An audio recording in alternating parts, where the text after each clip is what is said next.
It's been funny watching Democrats like Senator Bill Nelson and Rep. Debbie Wasserman Schultz hold news conferences outside child migrant shelters in Miami-Dade to denounce President Donald Trump's policy of separating families that illegally cross the border. The Democratic Party loves to put on a dog and pony show that it's the righteous party in America. But don't be surprised when nothing is done to solve the nation's immigration mess. Republican and Democratic politicians feel exactly the same way about people from Central and South America coming to the States. The Democrats don't want Latin American immigrants here either, but they pretend to care because they believe it will help them win the Latino vote in midterm elections. Nelson and Wasserman Schultz are using the images of children being torn away from their mothers and fathers as a way to attack Trump and make themselves look like humanitarians.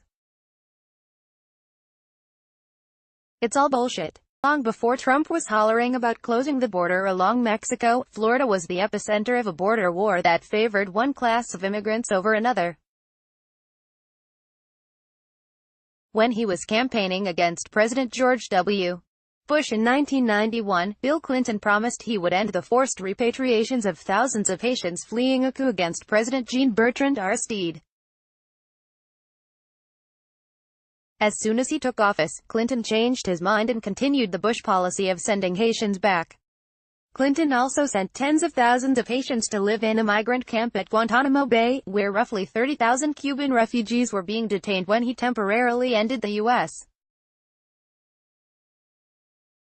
policy of granting amnesty to those fleeing Fidel Castro. Under pressure from powerful Cuban-American exile leaders, Clinton cut a deal with the Cuban government in 1995 that gave birth to the wet foot, dry foot policy.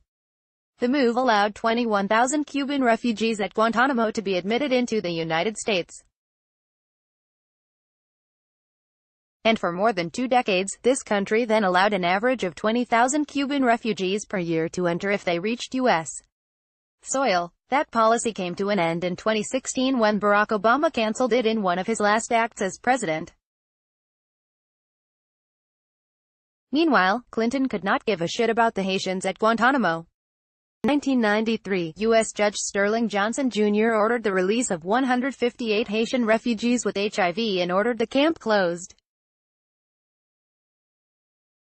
Johnson wrote that Clinton's policy of detaining refugees at Guantanamo was outrageous, callous, and reprehensible. Yet a year later, Clinton was again sending Haitian refugees there. I witnessed the awful conditions firsthand. I chartered a Boeing 727 and delivered humanitarian goods to the refugees. The Haitians were living in tents just like the ones now being used to house Mexicans, Central Americans, and South Americans in Texas. The Democratic Party stood silent alongside Republicans. They did nothing to help Haitian refugees remain in the States while scores of Cubans got in through the front door.